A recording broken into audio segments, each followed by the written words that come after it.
Hi everyone, and welcome to this webinar which is being hosted today by Fern and Mighty Earth on the European Union's Deforestation Regulation. We're going to be hearing a lot today about how the regulation, despite some of the negative headlines we've heard, is driving positive action by governments, companies and farmers. We're waiting for a lot of people to attend this extremely important and interesting webinar today. So we'll just sit tight for a couple of minutes while we let everybody get on. And then once we've got a critical mass, then I will start the introductions in a couple of minutes.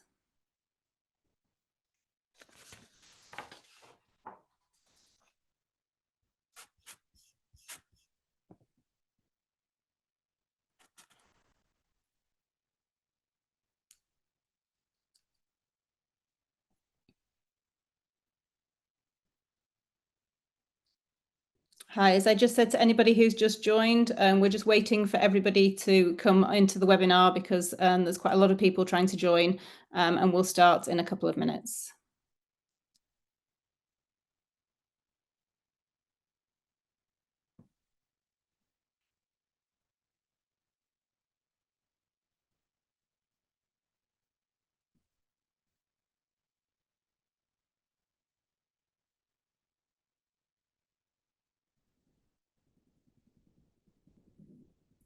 Okay, we'll just give it one more minute just so I can still see the numbers are ticking up. And so once we'll give it another minute or two, and then we'll get started.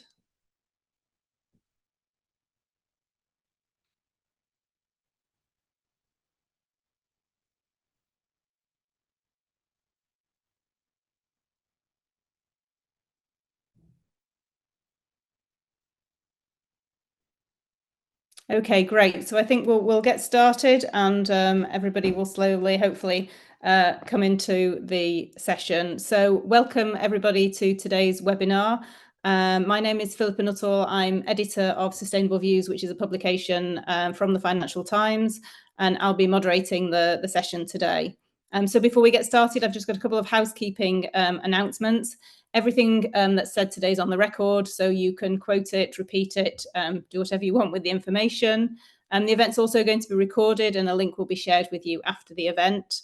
There is also live interpretation in English, French and Indonesian. So if you click on the little globe symbol at the bottom of your screen, then you can choose the language that you want.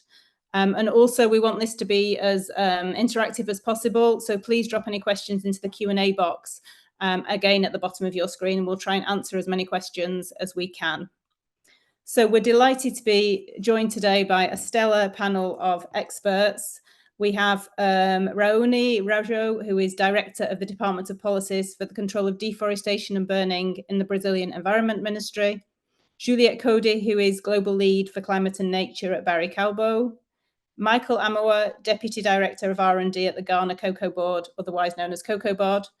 Manseutus Darto from the Indonesia's Palm Oil Smallholder Union, also known as SPKS, and Katja Albrecht, who is an advisor at GIZ, which is the German Agency for International Cooperation. And thank you everybody for taking the time to join us today. That's great. And before diving into our panel discussion, though, I'm going to pass over to the hosts of today's webinar for a couple of opening remarks and to set the scene for us. So we're going to start with Glenn Horowitz, who is founder and CEO of Mighty Earth. So over to you, Glenn, please. Thank you so much, Philippa, and thanks to all my fellow panelists. Judging by the size of the audience today, if there's anything that can draw a crowd, it's the minutiae of European environmental regulations. I salute you who have joined us this morning. You understand that these minutiae translate into life or death for many forests around the world and the wildlife and people who rely on them. Indeed, let us examine why we are here today. First, the European Deforestation Regulation is one of the most important international conservation policies of the last decade. It is conservatively projected to save 720,000 hectares of forest that bulldozers would otherwise wipe off the map, with hundreds of millions of tons of associated climate pollution. And yet, stroll the corridors of power in Brussels for a few hours, and you'll hear the great moan of a herd of high-heeled and loafered lobbyists whining on about the EUDR. Pitchmen for the giant Canadian timber companies, their vast northern forests recently turned to smoke, but by what they call their sustainable management practices, lament their inability to discover where their raw materials come from. I kid the Canadians because I love them, and because I've spent the summer breathing the haze across the border hundreds of miles from their fires. You'll hear lobbyists for an American agribusiness, whose name I couldn't possibly mention, say that despite being the largest food and agriculture company on the planet, while they'd love to protect forests, the problem is really the poor smallholder farmer whom they hold so dear to their bosoms and who can't figure out how to comply with the requirements of the law because of a lamentable lack of education. And if only you, Commissioner, or you, Parliamentarian, had a chance to meet one of these salt of the earth who hate the EUDR, then you would understand. I have long said, when agricultural executives start banging on about smallholders, you know they're scoundrels. But here is the good news. The reality is vastly more heartening. Contrary to the image of ignoramuses painted by their erstwhile corporate representatives, large groups of farmers on the ground are organizing themselves for compliance. They understand that in many cases, they have a competitive advantage. In most crops, the overwhelming majority of deforestation is a product of corporate plantations, not smallholder farmers. When you fly over Borneo or Brazil and see clearing out to the horizon, that's manifestly the creation of hosts of bulldozers, not villagers engaged in agroforestry. And as you'll hear today, these smallholders have a thing or two to teach those Canadian timber lobbyists. To be sure, agricultural communities will benefit from deploying the resources available from Europe to ensure that ag traders include them in their supply chains and don't cynically exclude them in the name of EUDR as part of an entirely unrelated strategy of vertical integration, or because they'd rather deal with company counterparts rather than communities growing food. But I also want to emphasize that most regulated businesses aren't whining, but preparing. In our meetings with the biggest rubber, cocoa, palm oil, and even some soy companies, they express gratitude for EUDR and say it has helped them learn more about the supply chain. And so some of the association lobbyists trash the law to politicians, but those same companies are touting their compliance to their customers. This is a big deal. And I know that with Philippa monitoring, the brilliance of Fern, and our all-star panelists, your interest in the minutiae will be rewarded many times over. Thank you. Thanks, Glenn, and that's great to frame it in such a positive way. That's a good start for today. And so, Nicole, I'll pass over to you now. Thank you very much. I'd also like to warmly welcome all participants today. It's great to see how many people have tuned in to learn about the progress being made towards implementing and preparing for the EU Deforestation Regulation. This regulation has been one of the centerpieces of the Commission's president, the European Green Deal. With the climate crisis at its height, though, and we've witnessed the floods, we have witnessed the fires this summer, climate and social adaptation needs to happen simultaneously and swiftly.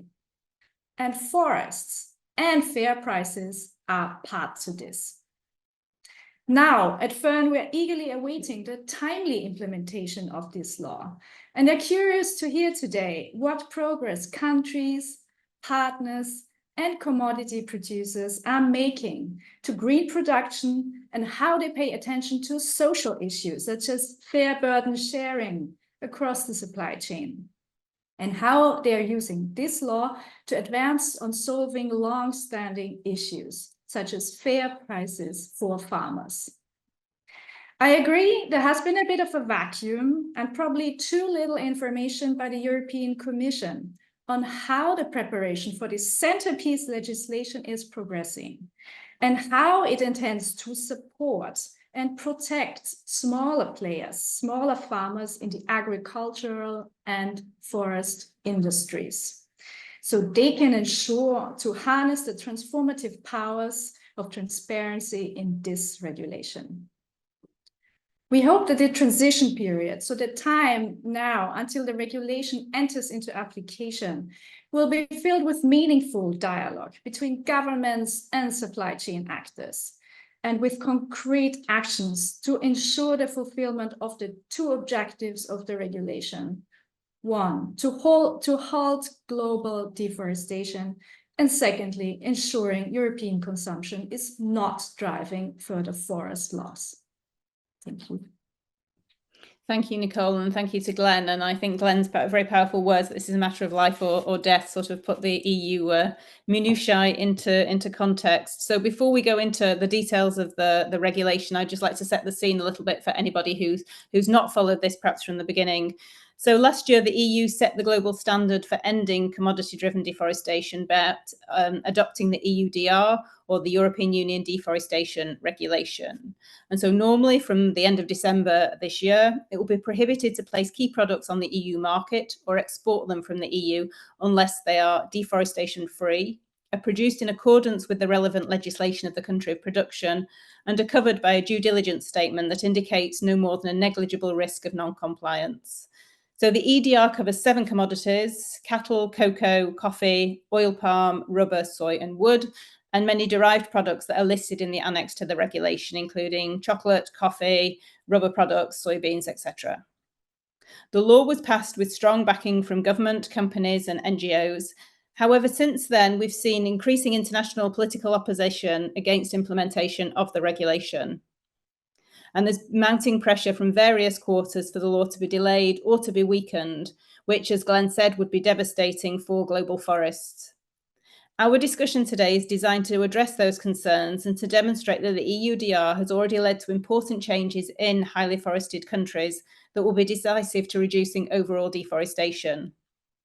So the expert panel that we've already introduced includes speakers who are active in various supply chains covered by the EUDR, and they're going to show how they're already gearing up to be compliant in time by the end of this year. We're also going to hear today from those small-scale farmers that Glenn mentioned, from producer countries that have seen the legislation not as a barrier to what they do, but as an opportunity to improve their livelihoods and to give themselves continued access to European supply chains.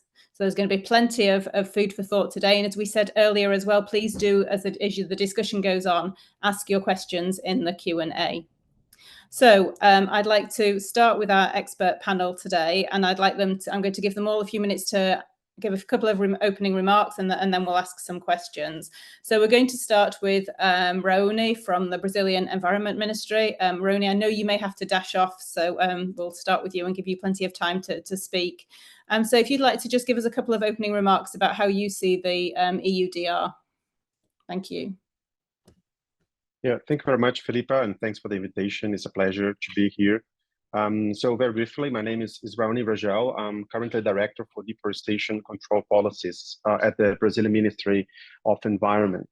The way we see the EUDR, is important to highlight that it is an additional requirement in relation to our legislation. And so, of course, we are focused here as government to implement our current legislation. But at the same time, we do have a medium-term targets, and especially one target established by the Brazilian president, Lula, is to reach zero deforestation, zero legal and illegal by 2030. Of course, with some level of forestry growth to compensate some level of legal deforestation as well.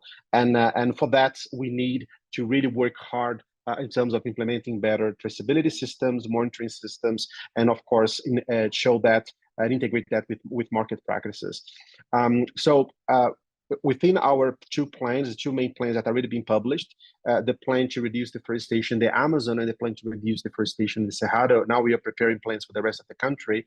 But in both plans, we do have traceability and real-time monitoring as one of the cores of the plans. And one of the key reasons for that is that we realize, and we actually show that within our plan, that even though we have the IBAMA and ICMED, which are our forest rangers, and also as well as the state level agents working hard and issuing embargoes to farms with illegal deforestation, there's a recent study published by researchers from the Brazilian Institute for Space Research that showed that around 87% of the areas under embargo did not recover. So it means that they still maintained as agricultural areas, and as such, the cattle being produced there and the soy and etc. is being bought by someone. So it's really, really important that, especially on the first line of the EUDR, which is the compliance with local laws, is really, really checked, because otherwise, without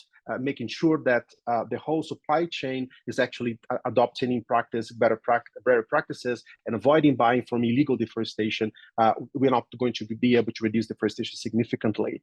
But we do have some good news, and especially there has been movement on the side of the federal government. So right now, the Brazilian Ministry of Agriculture is developing a system called Brasil Mais Sustentável, so More Sustainable Brazil, which is a voluntary system in which farmers which are willing to show the compliance level as well as the adoption of other good practices, agricultural practices, or certifications. They join the system, they provide information to the system, and they get a certification from the system. It's a system for the whole of Brazil. It's still under development, and it is voluntary. So of course there are major challenges there also in terms of uptake, but it's definitely an important step forward because it provides the opportunity for farmers with good practices to show that. But also in the meantime, we do have the states of Brazil taking the lead in different areas. And one of them, also it's important to clarify, is that according to Brazilian legislation, there is a delegation process when it comes to the verification of environmental compliance. So according to our legislation, the states of Brazil, they have the primary obligation to check for environmental compliance of farms.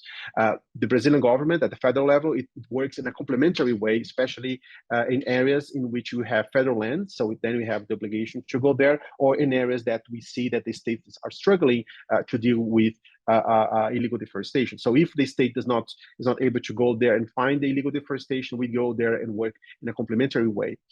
Because of that structure, we do welcome at federal level initiatives at state level, which are already moving forward and bringing on and starting monitoring farms. And so we have here a set of systems being adopted by, right now, we have here on the screen 4 states. 2 of them, the state of Pará, which was the first one to develop and implement the system. So and also Minas Gerais, those systems are both operational, and those systems, they do daily updates, bringing together information on the farm, information on the embargo, information on deforestation, and also traceability information. So not only what's happening on that specific farm, but whether that farm, for instance, has bought cattle from other farms with deforestation.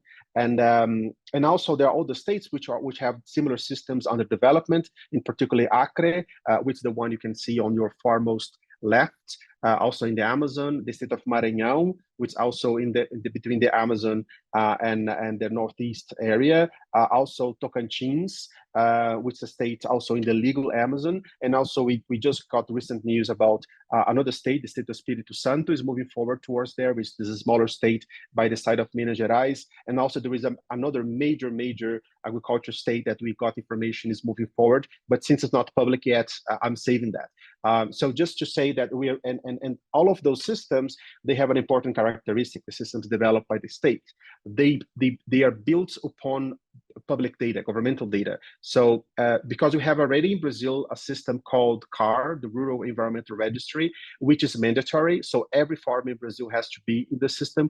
If the farmer is not in the system, he's not allowed to obtain loans. In some states, it's not allowed to actually buy or sell cattle, so it's quite restrictive. And so what those states have been doing is they have taken that universal system as the basis and complemented that with other data. So since the farmer already have obligations to register the car, to issue invoices, to issue documents, to movement cattle, it's already providing lots of information to the government. So it's not necessary to provide again a new set of information for a system specifically for traceability. So that means that right now we already have 1.8 million. We have 1.8 million individual farms already being monitored daily in Brazil, which represent about a quarter of Brazil's farms in total. And so that's definitely some good news when it comes to the need to check and to enable also buyers, responsible buyers, to know what they are buying. Excellent. Thank you for that introduction. That's super good to set the scene. I mean, obviously, traceability and monitoring are 2 key points of the regulation, and is something that certain countries are saying is going to be very difficult to do. It sounds like Brazil is already well advanced in this area. I mean, are there some lessons that you've learned that you could potentially share, and how do you optimize this system? I think you said 25% of farms are covered in Brazil. How do you now optimize this system to make sure that a majority of farms are now covered? Well, it can be through two ways. All farmers will join the federal system, but then it would go on an individual basis. And of course, from the moment in which markets require farmers to register, I'm sure you're going to have a big wave of farmers joining the system, or you have a political decision at local level to make the system with public data already available. But what we're definitely seeing, talking to some states, especially states from areas, even those states with higher deforestation, is that they know that the majority of farmers are not problematic. The majority of farmers are not deforesting, especially in the southern part of the country, but also in the Amazon. So, and if you are not able to tell the good from the bad apart, everybody's bad on average. And so in a sense, it is an advantage for farmers not being able to tell the good from the bad. But of course, it is a delicate matter. Also, there are many major technical challenges involved here. And so the technology is of course, Brazil is a major powerhouse in relation to that. It's a global leadership in terms of forest monitoring. But of course, there are different challenges, both political and technical, that need to be overcome. And in terms of overcoming some of those challenges or complying with the EUDR in general and deforestation, I mean, you were obviously working on this before the EUDR, came on the scene. How important is it to have a collaboration between the state and private companies, or even with other countries, so that you're sort of not working in isolation? Yeah, that cooperation is definitely very important. But what we see sometimes is the sort of, when a private company look at the government, it thinks, well, bad news is coming, right? It's either taxes or fines, and so sometimes it's difficult to overcome that kind of this diffidence. But it's definitely necessary, especially because what we have here, when you look at the EUDR, but also other requirements, it's to show legal compliance with the country legislation. And even though sometimes private companies, they would lean towards private solutions, which they feel more comfortable with, a private solution cannot give a statement that farm follows the law, because that's the government's obligation to do that. That's the government capability to do that. So I think I think it's something which is slowly changing, especially in some states, they are seeing the government as a partner in this, as someone that can help. But that's that's definitely a long way forward. Excellent, thank you. Well, I'll move to the other panelists now, and if you can stay for a bit longer, that's great. If not, thank you very much for participating today, and good luck with the rest of the implementation. So Juliette, Cody, I'll turn to you now for your opening remarks, if that's okay. Thank you, and thank you for the invitation. It's a pleasure to be here. My name is Juliette Cody. I represent Barry Callebaut, the world's leading chocolate and cocoa products manufacturer. Barry Callebaut sources every 5th cocoa bean grown worldwide. And as we speak, on the 5th of September 2024, the cocoa harvest is about to start in many places, specifically in West and South Central Africa. So in a few days, in Ghana, Côte d'Ivoire, farmers will start collecting cocoa beans. And in a little over 100 days, cocoa beans imported by Barry Callebaut in the EU will be subject to the EUDR. I joined Barry Callebaut 18 months ago, specifically to design and implement the group's approach to EUDR. And today I wanted to share what our approach has been at Barry Callebaut to comply with the upcoming regulation. If we could move to the next slide, please. So our approach is focused on risk reduction and is structured around 3 elements. The first is sourcing knowledge and guidelines. I work very closely with my sourcing colleagues, analyzing where the products are coming from and making sure that we categorize volume by levels of risk, ensuring that there is knowledge across the organization on risks associated with each purchases that are being made and decision on the purchasing side. The second element that our approach relies upon is a due diligence toolbox. So we have developed a comprehensive due diligence approach based on 7 tools that are geared towards either assessing or mitigating risk of non-compliance with the EUDR. So I'll give you an example of the tools that we use, for instance, to assess risk. We rely on satellite imagery and deforestation monitoring technology to assess all the cocoa plots that have been mapped in our supply chain and identify whether or not there is a risk of non-compliance there. Another tool we rely on to mitigate risk there is yield control. So upon traceability exercises, what we do through that tool is ensure that we cannot make purchases on a given plot or from a given farm beyond what that farm is physically in capacity to produce. And so finally, the last piece of our strategy relies on forest protection. So we have made the decision to invest significantly in forest protection as our main risk mitigation strategy. So our due diligence approach enables us to ensure that we only import in the EU compliant beans, but we know that isn't enough to structurally address risks of deforestation and specifically future risks of deforestation. So this is why we have decided to invest significantly in forest protection moving forward. And for today's conversation, there were more elements that I wanted to share. So if we could move to the next slide. What I wanted to share is, first of all, a sense of the challenges that we at Callebaut have faced in the road towards compliance with the EUDR. So in the last decades, roughly 90% of deforestation has been linked to forest being converted to agricultural use. If you zoom on cocoa, roughly 50% of cocoa expansion since the 60s is associated with deforestation. So EUDR is a challenge, including for our industry. But one of the biggest challenges that we have seen to address those trends is actually linked to traceability. Over the last years within the company, there has been a lot of work, a lot of efforts on traceability, and we have built experience on this. I think it's fair to say that with that experience, we don't see traceability as a complex per se exercise.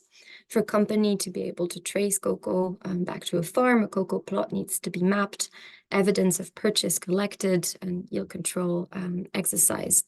However, the scale at which traceability is required for compliance with EUDR has been challenging in the last months, and specifically in the context of the cocoa supply chain that is very dynamic and composed mostly of smallholder farmers.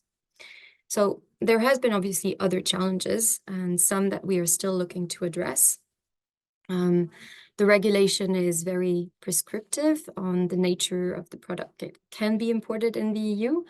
It needs to be deforestation-free, legal, traceable, and the regulation broadly describes what risk assessment or risk mitigation measures and tools should be used to reach that outcome. But those, I would say, this is not extremely specific in the regulation.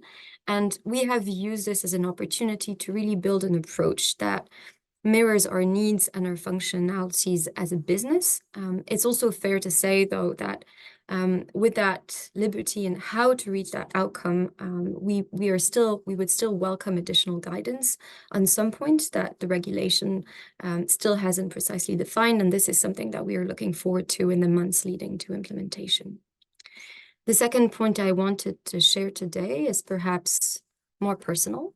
So I'm often asked how, in my position, I overcome some of the contradictions that exist between sustainability and business. For instance, between the level of control that is required by due diligence as described in EUDR and sourcing practices. And so within Callebaut, to comply with EUDR, the choice we made was to have an approach structured around minimizing risk of non-compliance. We mirrored the no or non-negligible risk element of the regulation in our thought process to design our approach, but also in our operations to comply with the regulation. And I think this has been extremely useful, creating a spirit of collaboration within the organization and specifically around the needs to adapt some of our processes. And to conclude, the third point I wanted to share with you today is that at Callebaut, we will be ready to comply with EUDR by January 1st, 2025. In the road towards compliance, and specifically in the last 18 months, I have been extremely grateful for all the collaboration that we have seen across our industry with CSOs, exporting country governments. So we have taken part in national traceability pilots. We have benefited from a lot of knowledge that has been shared with us by various organizations. So generally, I feel like there has been a tremendous amount of collective energy deployed towards reaching compliance. And we are saying we will be ready by January 1st. We project that the spirit of collaboration will continue over the next few months, and specifically in the first months and in the first year of implementation of EUDR. So we really need to continue working in that collaborative spirit to ensure that we really value the learnings that I'm sure will come in the next 3 months and in the first moments of EUDR implementation. Thank you, Juliette. That's really interesting to see how, it becomes a business decision as much as a compliance with a regulation. And we'll come back to that in the questions probably. Michael Amoah, I'd like to move over to you now for your opening remarks, please. Thank you. Thank you so much. Thank you for the opportunity. And for us, EUDR, as we see, and as we have discussed, imposes some kind of challenge to the smallholder farmer. It places some burden on the smallholder farmer in terms of trying to put in place the necessary logistics and know how to be able to produce evidence to show compliance. Even though it is meant for the trader and the operator, the obligation is on the trader and the operator. It has indirect obligation on the smallholder farmer. And if you know the terrain or the cocoa industry in Ghana is dominated by smallholder farmers. 90% of smallholder farmers with farm size of less than 2 hectares cultivate cocoa in Ghana. And we noticed that there were existing private system. The private system just covers only 30% of the farms. So we have our 70%, which is not covered by traceability system. In that case, and also the fact that in Ghana, over 60% of cocoa is exported to the EU. So this put a huge burden on the country. And in Ghana too, Ghana Cocoa Board has by law the mandate to sell cocoa beans. So the burden of sale is on Cocoa Board. So if you look at these circumstances, then it's become critical for us to take a decision, because other than that, if it's implemented, EUDR is being implemented, some farmers will be unjustifiably excluded from the market, not because they are causing deforestation or their production activity is not legal, but because they don't have the systems to produce the necessary evidence to show compliance. So Ghana decided to adopt a national approach to EUDR compliance. The reason is to be able to reduce compliance costs, because we have so many existing private systems that do not communicate with each other, and that leads to duplication of effort and increase in compliance costs. So we want to have a single source of truth that all of us can use and reduce the compliance costs, and also improve on the country's competitiveness. We want Ghana to be known as the major origin for EU compliant cocoa. We want to increase our share of EU markets. So with this, fortunately for us, in 2016, Ghana decided to have visibility in the cocoa industry, promote transparency and accountability in the cocoa industry, and decided to have a reliable farmer database.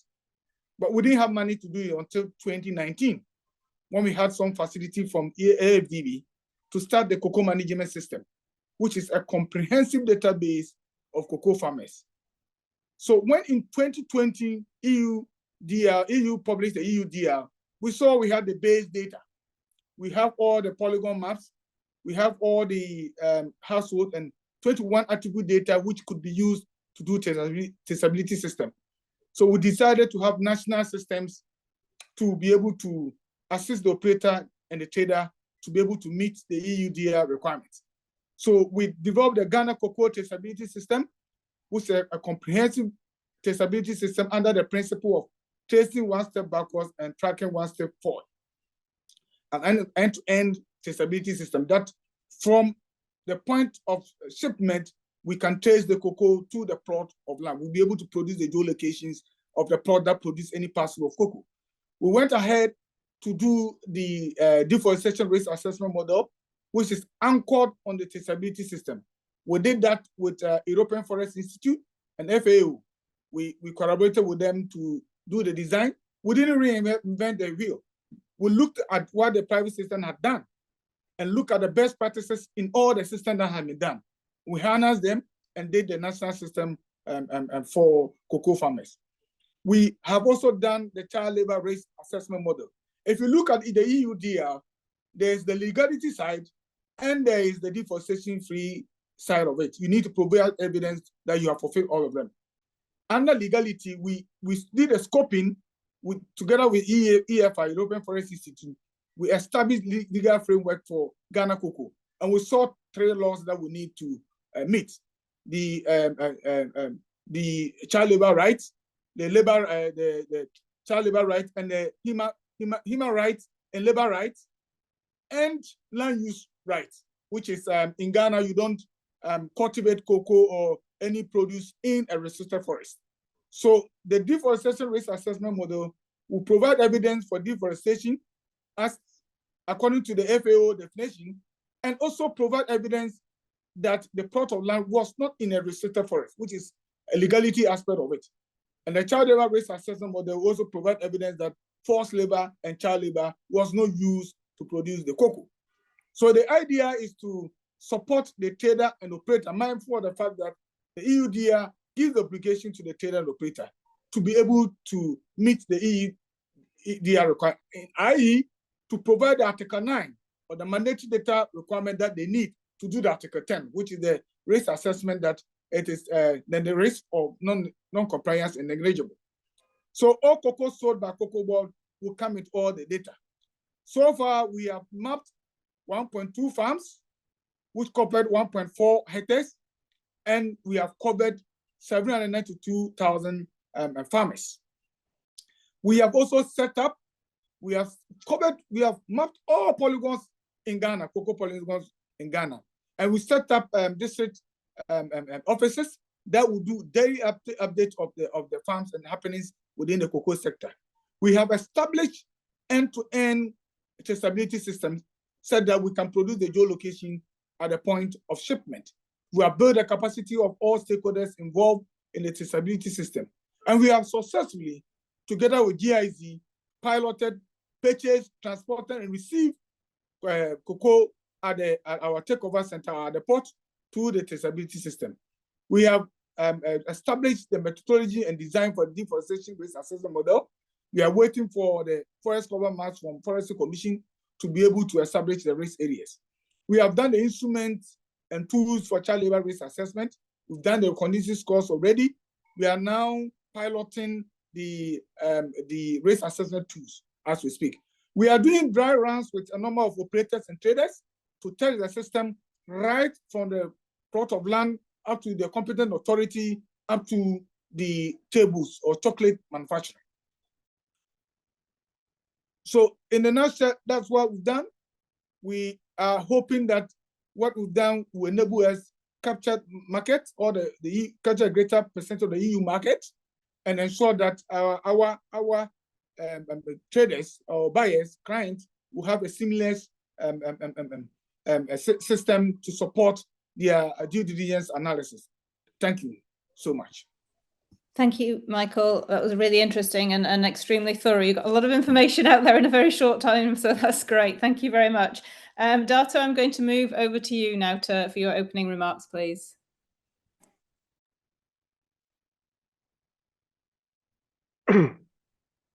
Oke, terima kasih banyak telah mengundang saya untuk membicarakan topik terkait. Thank you for inviting me to talk this topic about EUDR.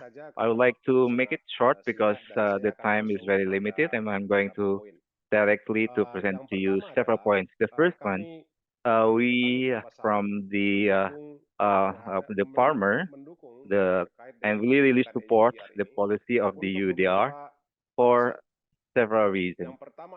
The first one, majority of the farmers of Indonesia is not directly with the farmer or the small close supply chain of the soil. They send to the collector and or not directly to the company.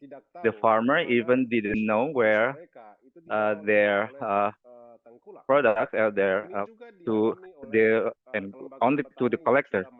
And this is also happened to the farmers who have received the certification of sustainable palm oil, or the farmer who have received the sustainable palm oil certificate. All of them are only selling to the collector. Then the price is very low, received by the farmer. The independent farmer only receives 70% of 80% of the price from the per hectare, because the price is only decided by the collector. By Indonesian regulation, actually requires the company to buy the fresh fruit from the farmer through the farmers organization, but this policy was not complied by the farmer in the field. The company also did not have the initiative to strengthen its farmers around the area. For example, the best practice management to improve their productivity, and also strengthen the sustainability in the palm oil farmers' palm oil farm. Although there is a voluntary commitment for sustainability practices, however, most it did not work. We didn't see any effort, concrete action for the company to take the farmers, to include the farmers in their effort. Regarding the palm oil farmers' legality, only few farmers have farm legality. For example, the STDB or registration of the cultivation. Without this cultivation certificate doesn't mean that they are illegal. They are really legal, and they are located in the right location and not within a forest area. To get the legality of this certificate is actually easy.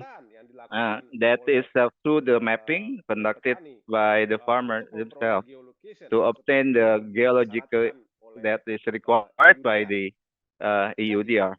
So if there's a geolocation or coordinates of the point of this farmer, this will facilitate or helps the regulation of the cultivation certificate. But for this matter, there are no mapping has been done both by the company and also the initiative or by the government. Regarding the policy of this cultivation registration certificate, it also has been regulated, including the funding aspect. In the regulation, it has been said that there is a connection between the regional budget and to this, but there's no action. So the legality aspect in the UDR, in our opinion, by the farmer, this is to accelerate or to encourage the Indonesian government to actively work and care for the small farmer. To build on what I said about EUDR, there are some regulations like fair price and services, and the farmer must provide the geolocation or their coordinates. And there's also the test of compliance, and also some issues on the social conflicts with the farmers. And the fact is that there are many farmers, palm oil farmers, who are actually in conflict with the company, and there are some in practice and also this will improve our bargaining position, and we want to work with several farmers organizations, including the Village Association in Indonesia. All of them agree with the UDR, provided that the company can buy the palm oil at a fair price. If there are partnership or if there are support with the supply chain between the company and the farmer will improve their income and from their fresh fruit buns. And if they are directly connected with the supply chain of the big company, the small farmer can prepare their products to sell to EU by accommodating 100% of the EUDR requirements. However, the problem is that the small farmer doesn't have any manufacturing facility, so we only relied on the existing manufacturing palm oil. So we need direct investment to the farmer who performed the sustainability principle without deforestation. So, ladies and gentlemen, we from the SPK, we have provided prepared the geolocation for our farmers in our members in 21 sub-districts of 30,000 plots of 120,000 hectares managed by 30,000 small farms in Indonesia. However, it is difficult for us to get the company to partner with the traceable farmers. So to connect the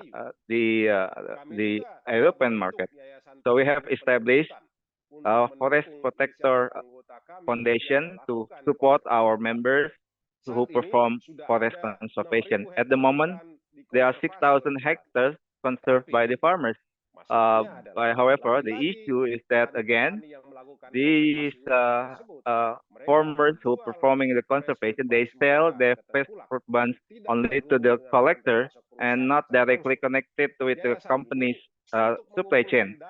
So the foundation will collect some funding from donors, from government, to support provide the benefit or incentive that traceable for the farmers who perform forest conservation. What are the concrete action that we can do from different stakeholders to support smallholders in Indonesia to fulfill this EUDR? We have several opinions. The first, there's a need, urgent need for financial support and technical support, which are substantial to ensure that the small farmer in Indonesia are not excluded from the supply chain of European Union.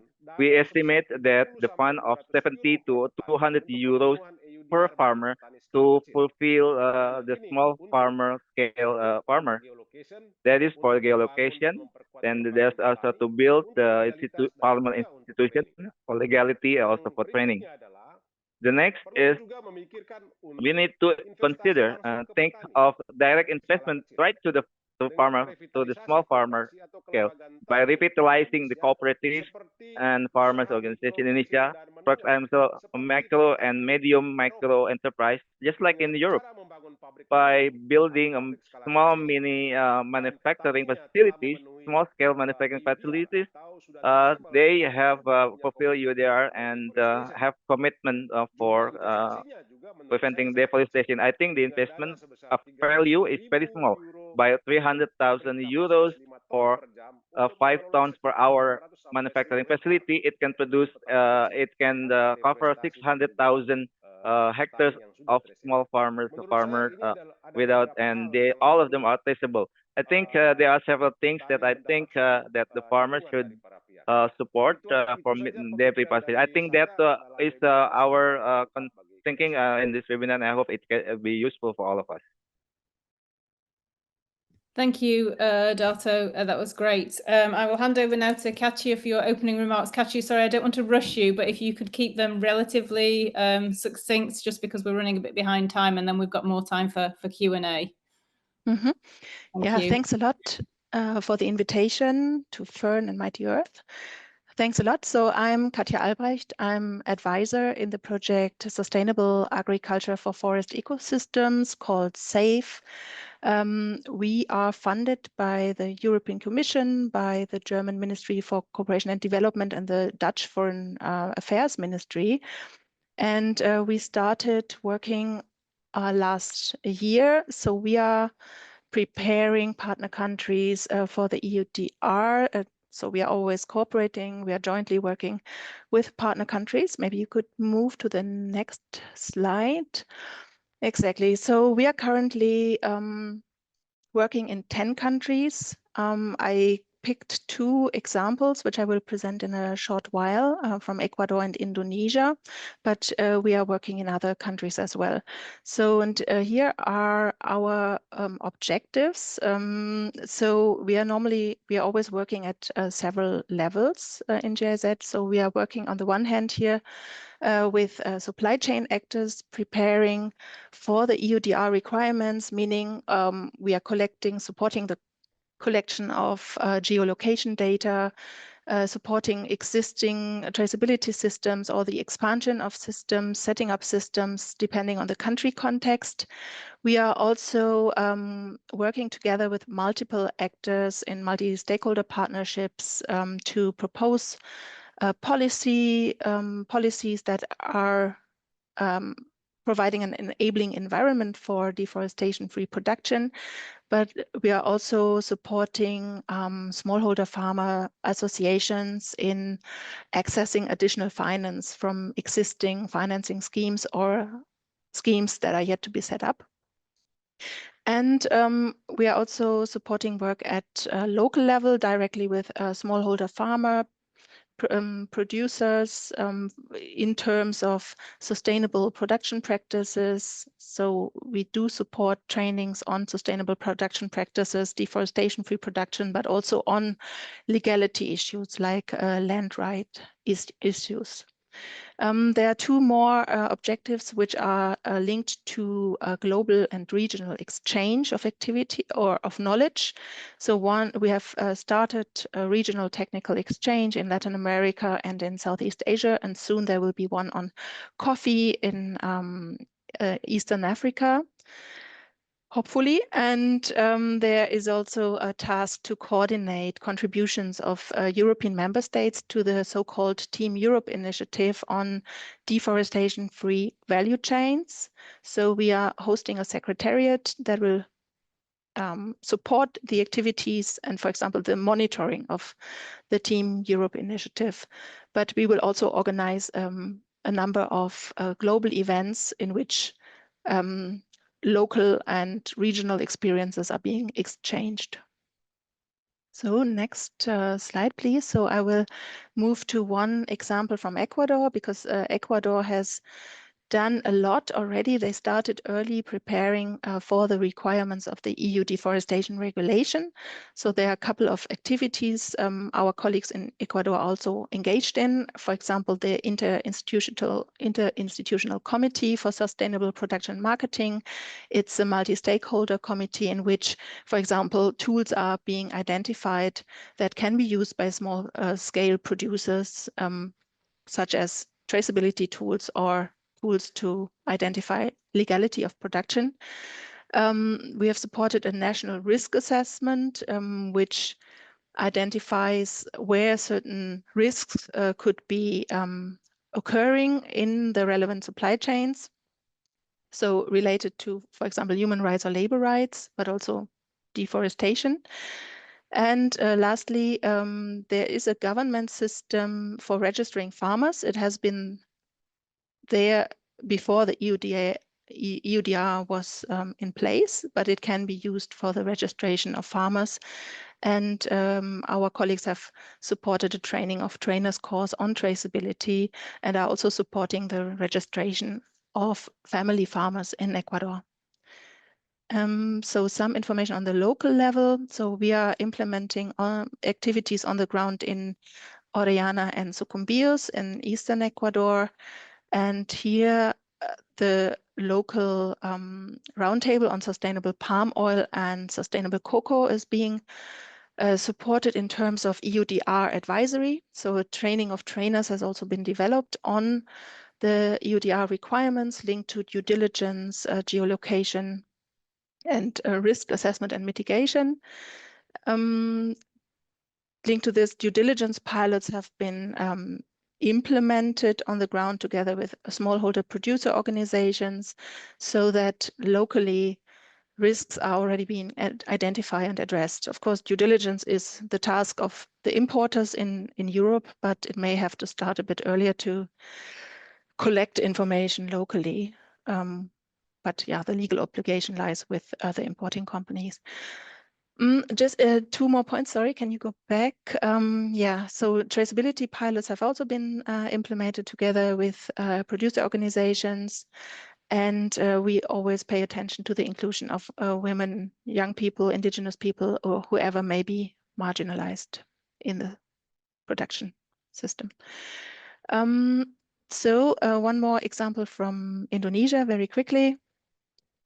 Here we are working with the planning ministry, Bappenas, And we have started a so-called SAFE challenge. So there was a public competition, call for proposals, and consortia of companies, smallholder, producer organizations, civil society organizations, or other civil society organizations could apply.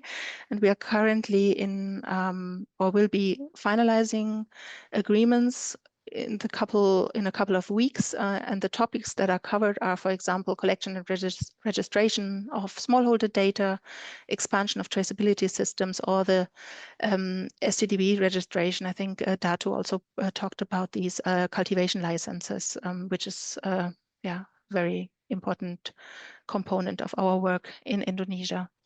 The more topics such as land rights, forest monitoring, and so on, but there will be work in Central Sulawesi and West Kalimantan, so that will be implemented by a couple of consortia. And we are also about to finalize a cooperation with the organization, the Indonesian enterprise PT Surveyor Indonesia, to include smallholder data that is being collected or will be collected as part of the Safe Challenge projects, and include this data into the National Dashboard for Commodities. If you could just click further, I think it will be shown. And exactly, so we are not directly supporting the National Dashboard, but we are testing the data formats, for example, and how data can be collected in an efficient way and cost-effective way, and can be inserted in the government-owned initiative, the National Dashboard for Commodities. And Surveyor Indonesia will then validate this data. So it's a requirement in Indonesia to aggregate, to insert data into this platform, to validate it, and then it can be used by actors in the supply chain. So far, the work has been has been concentrated on palm oil, but we are also working on cocoa natural rubber under the SAFE project, and it will be these commodities will also be in the focus of our work. And I think for the sake of time, I'm not mentioning the World Resources Institute and the Linux Foundation. That's part of our global work on supporting digital public infrastructure. But if there's time, I can say a bit more about it later. Thank you, Katja, and sorry to rush you slightly, but there was a lot of work going on there, and again, lots of super information, and there's lots of questions that people are asking. Thank you very much, everybody, for your participation. I think we're going to watch a short video now.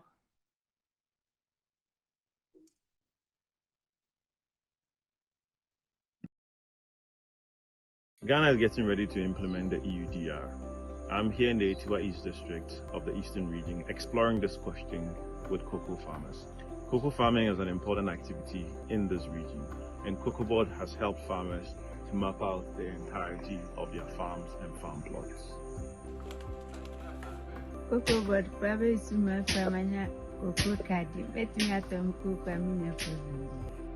So farmers in this area at least have their farms mapped, and they can show that they are not deforesting, which means that they are EUDR compliant and can continue exporting their cocoa beans.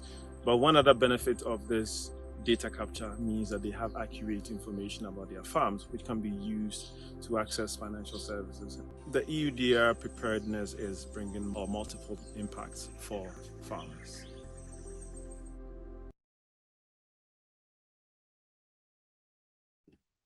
Thank you. So thank you, everybody who's spoken on the panel. We will now move into a bit of a panel discussion, and we'll try and at the same time, I think, start answering some of the questions because there are lots of Q&A. If you all want to put your cameras back on again, and then everybody can see you, that will be super. The 4 speakers from the panel, if everybody's still with us. Michael, Juliette, Katja, Darto. Are we still with us? If you can switch your cameras on, that would be super. Are we still here? Excellent, Michael's there. Excellent, exactly the person we wanted to see. So we've just seen what's happening in Ghana, Michael, and perhaps you could explain a bit more about the process that the Ghana Cocoa Board went through to map the cocoa maps, and a bit more information about kind of what we've just seen in the video and exactly how that's happening in reality. Thank you very much. We started by engaging over 500 surveyors. And we bought GPS with the accuracy of 3 meters. Then the surveyors went to map the cocoa farms with farmers organizing themselves into group because there are issues of boundary issues. They use flowers to indicate their boundaries. So they need to go in groups to be able to map and get their boundaries right. So once that is done, the farmer is issued with their chit. Then we'll go and set the farmer up in a system. The enumerators will go now enumerate the farmers as 21 attribute data, which will be used for child labor analysis and for other analysis, income analysis, and other analysis that in the long term we can leverage on to ensure that we serve the farmer better. So in a nutshell, that was what was done for the data side of it. Then we engage a consultant a vendor to do the software for traceability. Under the principle of a guide, I was tracing one step backwards and tracking one step forward. So we did that with all stakeholders because we have the license buying companies, which are private companies. They are going to use the system, so you have to involve them in the system. We engage a lot of the civil society and NGOs to also express their views on the system that we have developed, and that fed into reforming it. We engage the private companies that have existing system to look at the best practices, the challenges they were facing, to avoid those challenges that they face with their systems. So in a nutshell, that is how it was done. The farmers were issued with a unique ID card. They have a unique farm ID in the system, but it's a long ID. The farmers can't remember. So we've used color coding. We have color coded the farms so that the farmer can easily say, this is my yellow farm, my green farm. And in the system, the first custody holder, which is purchasing card, knows which of the farms are the yellow farm. Because the farmers they own more than 2 farms. So that's how we did it, and we made it very simple for the farmer to understand and for all actors to also understand. We've captured even the transportation system. We want to preserve the identity of the geolocation as it moves along the supply chain. Thank you so much. Excellent, thank you, Michael. And Raoni, I see that you stayed with us, which is excellent. Thank you very much. There's quite a lot of questions from participants about the government, the Brazilian government's role in leading on the work you're doing and underwriting what's happening and who's paying for it. Perhaps you could explain a little bit more exactly what the role of the government is in all this.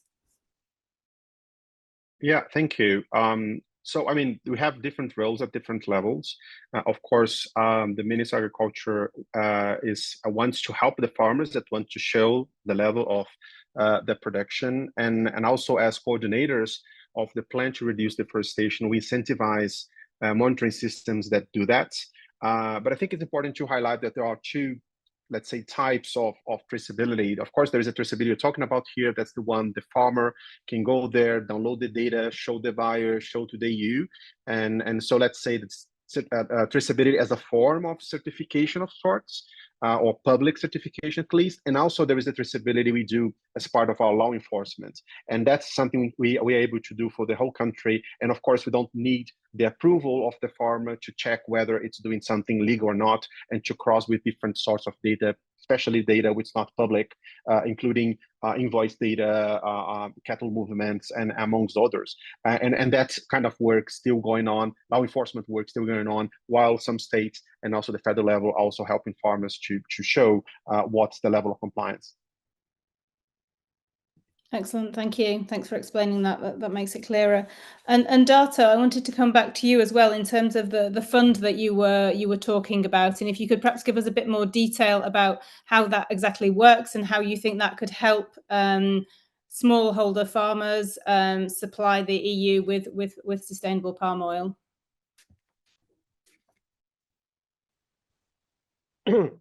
Ya, menurut saya, Yeah, in my opinion, there are some problems or hindrance suffered by the palm oil farmers. Okay, indeed, in our organization in SPKS, we have prepared polygons or geolocation for our members because that's one of the pre-requirements, right? For the palm oils to be included or into the organization membership. So if they want to be part of our organization, SPKS, then there should be clear data, including their geolocation. However, for farmers who are not part of the organization, they are unlike us. So there could be some initiative of funding that may help the technical aspects. As I mentioned earlier in the presentation slide, I want to focus on that matter, that the efforts that we do in terms of funding are to train these farmers. So the farmers will be trained to how to use the GPS, for example, and they will use the smartphone.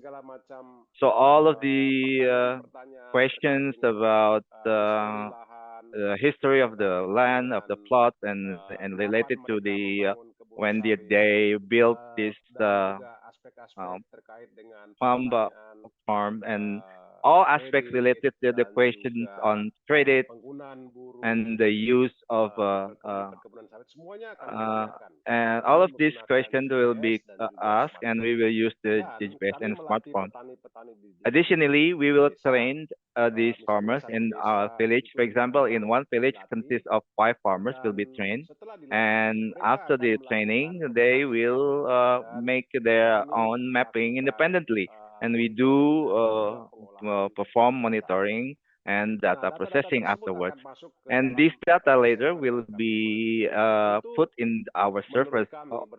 So in my opinion, and based on our opinion, based on our experience, it seems like an easy job, but we don't have any sufficient funding to help like 1 million of Indonesian palm oil farmers to have the geolocation, all of them to have a geolocation. So it is important that the involvement of multi stakeholders to be to prepare the this geolocation information of the farm the farmers. So the funding that should be prepared also is to build the farmers institution. At the moment, these farmers are individuals. They work on individuals level, and cooperatives needs to be built. But the point here is that in response to the EUDR, it's easy to be done because the requirements are only geolocation. However, an important note here is that they can do that, or they can fulfill they can provide the requirements set by the EUDR. However, the company also must give their commitment so that they can provide services such as a good price or fair price, and also to provide other services like just training. So without this, I think it is quite difficult to achieve that. And the next point that I want to make is that the most important thing for the connection, interconnectivity with the company in the supply chain with the European market is there should be transparency from the palm oil companies. For palm oil commodity, they source their this from the clear sub-districts. So the palm oil organization or palm oil farmer will be will try to be to assist the farmers in the area. But the problem is that I can inform you that for palm oils sold to Europe will be sourced from sub-district, for example, A or B sub-district, and they don't know actually which these are sourced from, which district are these sourced from. There are no transparency. So I think the involvement from the Indonesian government is important to market the product to EU market. Thank you, Darto. And to move back from palm oil to chocolate for a minute, Juliette, I wanted to come back to you in terms of this question of who needs to provide the support and where the finance needs to come from. I mean, is this a question for the private sector, for companies like yourselves, or is this more a question for governments or other institutions, other mechanisms to be put in place? Maybe to answer your question and speak to some of the questions I've seen in the chat as well to what Darto just shared, what I can share is that on our side, we are investing a lot to reach EUDR compliance, and we are investing a lot to make sure that smallholders continue to be included in our supply chain. Our business relies on smallholder farming. So we have invested tremendously in traceability, filling some of the gaps I mentioned in the introduction as a key challenge. Tremendous efforts are going on at the moment from our traceability teams and our suppliers to make sure that we include as many as possible of smallholders in our supply chain. Traceability costs are borne by us at the moment. As I said as well earlier, we are piloting some of the government initiatives and very much welcoming those initiatives as well. So a lot of collaboration already happening and further expected there. But where that is not available, we see the investment as being our responsibility. And maybe to say something about deforestation monitoring, similarly there, we have invested significantly to ensure that we have the right tools to make correct assessments about what is at risk of non-compliance and ensuring that we have as much information as possible to make that decision prior to any sourcing decision being made. Excellent, thank you. And Katja, to come back to you in terms of the challenges that both Michael and Darto have raised, where do you see as an agency that the gaps, I mean, you've mentioned various sort of projects that you're involved in, but where do you see the gaps that agencies like yourselves can fulfill, either yourselves or similar agencies in other countries in Europe? Yeah, thanks a lot for the question. So, of course, when we are starting work in a partner country, we are, of course, always consulting many stakeholders, and we are looking for gaps or synergies. We analyze what projects are already there or whether farmers are already part of a supply chain of a trader company. So we wouldn't do anything there. So we would, of course, look at those areas that are not supported yet, where the knowledge is not yet there. So we did a lot of, we exchanged knowledge about the EUDR as well, because it was necessary, especially at the local level. And we normally look at those independent farmers that are not yet part of an international supply chain, or who may be selling to this intermediary or the other intermediary. And we it's very important that farmers are the owners of their data. So normally we support them with tools and knowledge to collect their own farm data, and so that they can decide who to share it with. Yeah, I think that's, we are. So I think the greatest need is at the local level in many districts. Also, some districts, we are engaging more and more with the district level actors to exchange knowledge about the tools that can be used at the local level. And at the local level, is it very much, as you're suggesting, a lack of knowledge, or is it, I mean, Darto talked about a lack of technical advice, a lack of financial need. I mean, do you see those needs as well, or is it also there's just a general lack of knowledge in terms of the EUDR and its existence and understanding exactly what it is? Of course, that's only the first step. Of course, finance is an important issue, and I mentioned that we are currently with a think tank. We are collecting information on existing financial schemes in the countries, and we are analyzing what the obstacles are to accessing the financing, especially for smallholder organizations. And we will also support the drafting of proposals or any documents that are necessary to access funding. So of course, funding is a very important issue. And yeah, we are searching which tools can be used. Can it be carbon finance? Will it be payments for ecosystem services, or finance from private companies or public funds at the country level? So that's ongoing work, and we are going to present this also very soon on the Team Europe website. Excellent, thank you. Raoni, are you still there? If I can come back to you. Don't know if you're, yes, you are still there. Excellent, super. You're going to last the course. One of the questions we've received is, given that imports into the EU or exports from Brazil are obviously so important in the EU, do you think there'll be full operization of the system by December 2024? I mean, you mentioned that I think 25% of the farms were covered at the moment, or will compliance sort of need to continue after the end of the year?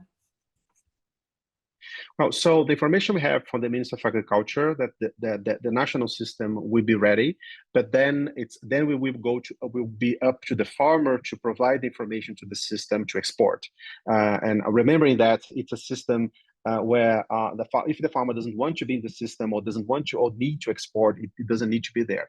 While let's say the universal system being developed by the states, which have also a national relevance, the rhythm of how much more people are going to join the system is really up to the decision at state level. Of course, we incentivize that, but then it's difficult to give a precise number or date of when it's going to happen.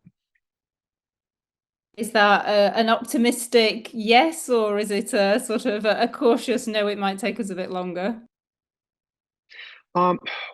I think it is going to depend also on the signaling on the side of the EU.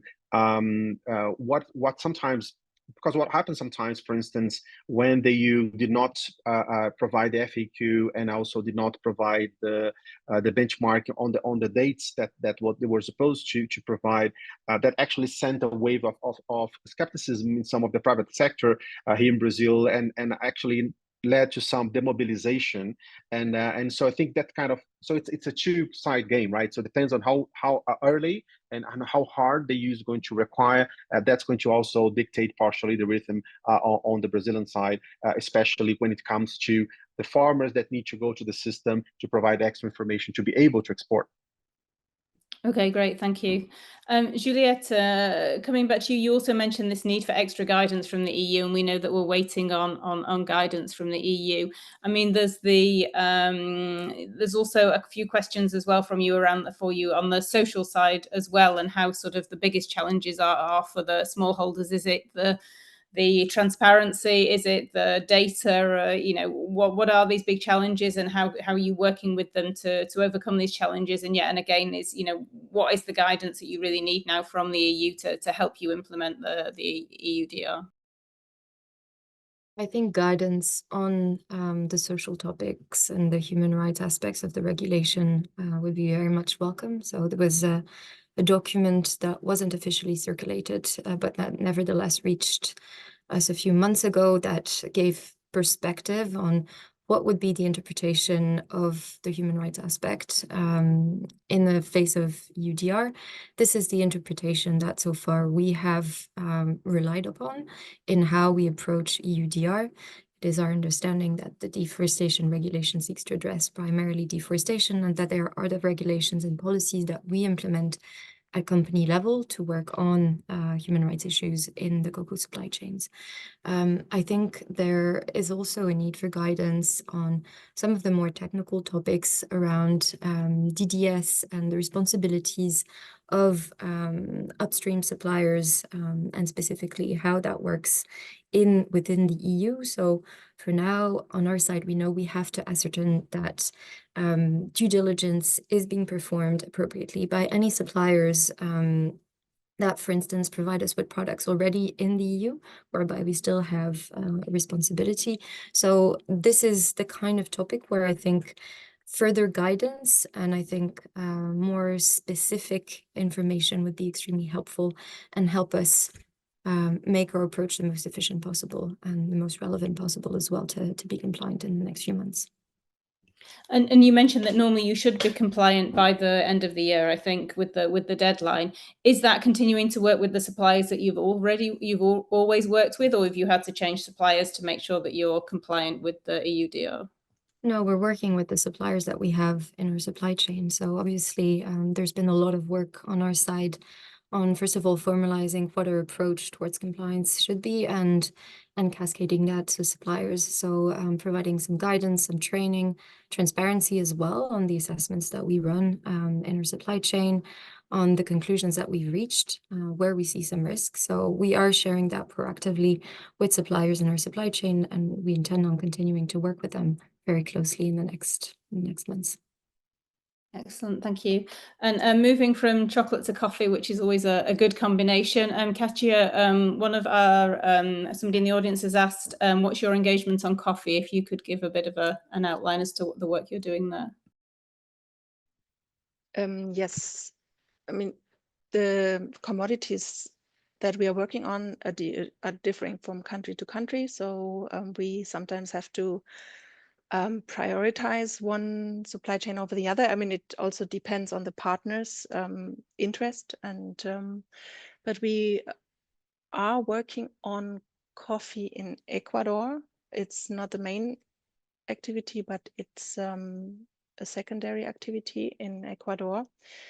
It will be targeted in Uganda and in Vietnam. So we are just starting work in Uganda. So the work has not been initiated. It will start beginning of October, and we are just engaging with a number of actors that are already engaged in Uganda, like the ITC, for example.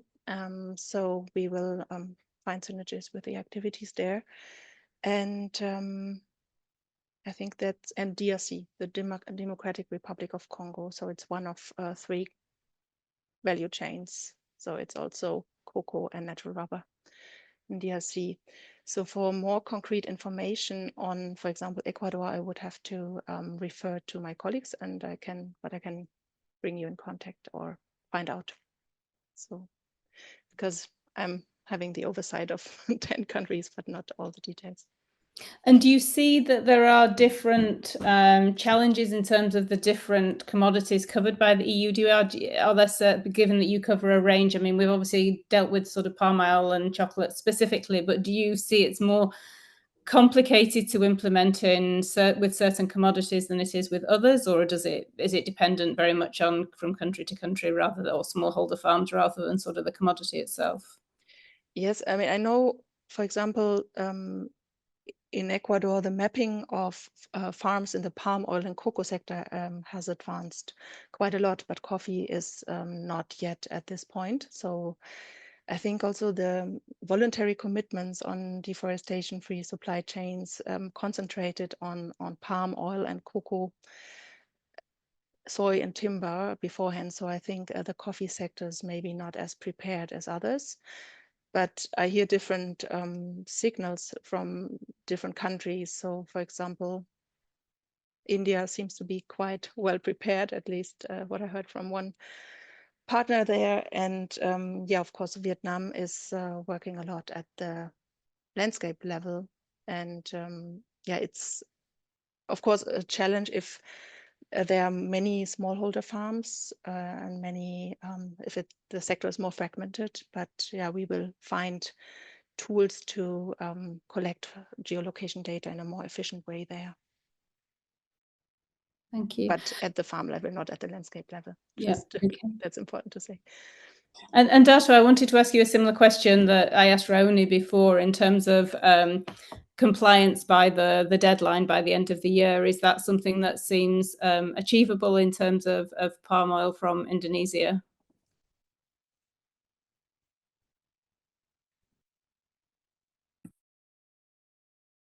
Ya, kalau untuk petani For the farmers, I think we are optimistic and we are ready. The problem is who will manage the oil palms that are traceable or have the geolocation. It all depends on the existing palm oil companies or corporation. So it is necessary to have dialogues between the farmers and the private sectors or the companies and also the buyers in European Union.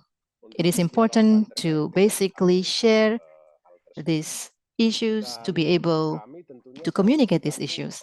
And we also really depend on the big companies because they have their factories to process the palm and that are traceable. They also have their tanks. They also have the vessels or ship to basically transport our products to Europe, because farmers, we don't have those facilities. So we really rely on them. But if you want to expedite this process, as I mentioned before, that direct investment is necessary on the community of farmers. And the investment must be concrete investments. And I am aware that European Union or EU basically will require about 4 tons of oil palms from Indonesia, and we are capable of meeting the requirements there. But again, the classic problem is that we do not own factories or processing facilities. So the market or the EU market should invest directly in the farmers or the farmers who are prepared, and they also are prepared with the traceability, and they have declared on against the deforestation as required, and we are ready to do that. I would say the investment is not that big of amount to basically have a small-scale factory with the 5-ton scale production. And if the factories exist, then it will basically open up the access to the EU market. And then when the farmers can also manage and also basically have their contribution with the management or managing the factories, then I guess this will help the farmers. So we are ready. However, some companies are not transparent and they are not ready. And that would be our biggest challenge. Darto, I'm sorry, I'm going to have to stop you in a second because we're getting towards the end of the session. But if you just want to wrap up, that would be, I'm sorry to cut you off in mid-flow. Okay, thank you so much. For example, we are partnering with 2 companies, exporting companies to Europe, and a local company. And the funders are from GIZ. But in our side, it is not for EU. So we do not export the products to EU because there are specific challenges, because our perspective, or the company's perspectives, will be to use segregated factories, not the mass balance. Okay. And it is also another challenge. Thank you. Thank you. So sorry to cut you off there, but I think in general, what you were saying is there can be positives here for the smallholders. No problem. They get the market if they comply. And that's a very quick question. I just wanted to, we need to finish because we're nearly over time, but I just wanted really a one-word answer from you all very quickly in terms of the EUDR is obviously focused on deforestation, but it sounds like this can be good for smallholders as well if implemented correctly. Juliette, is that something you would agree with? Yes, definitely. I think at least this is how we see it, and I think it can be beneficial. We are investing in forest protection, for instance. I think it creates a number of benefits across the board, for sure. Excellent. Thank you, Katja. Do you see benefits for smallholders as well? Yes, so I think what is really important is that with data, smallholder farmers can create long-term business relationships with trading companies, but it can also facilitate access to financial services if farm data is available and if the overall farm management is improved. Super, excellent, thank you. Raoni, I think you wanted to mention a quick remark on readiness as well.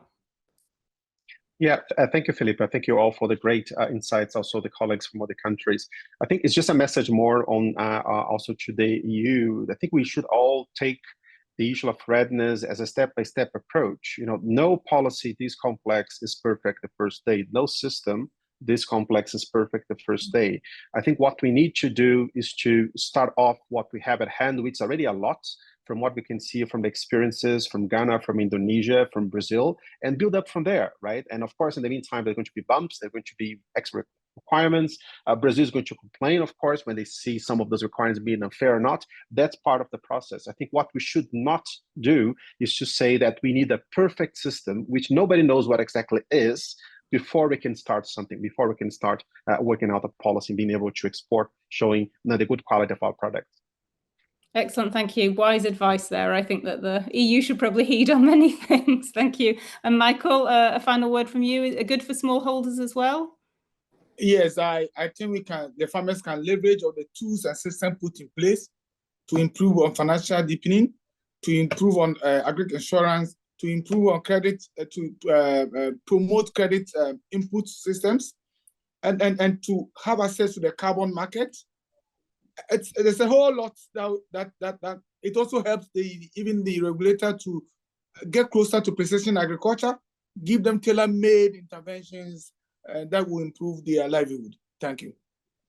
Thank you very much. That was a great positive way to end, Michael. Thank you for outlining all those other advantages as well. And I'm sorry to rush everybody at the end. Thanks everybody for their excellent questions, and thank you for the panelists and all the information you've shared today. So I think it was a good discussion. There'll be a full recording of today's event, the slides and the transcript that will be made available to all attendees. And I think if you have any other further questions, feel free to reach out to Fern and Mighty Earth. And I think the details should appear on the screen.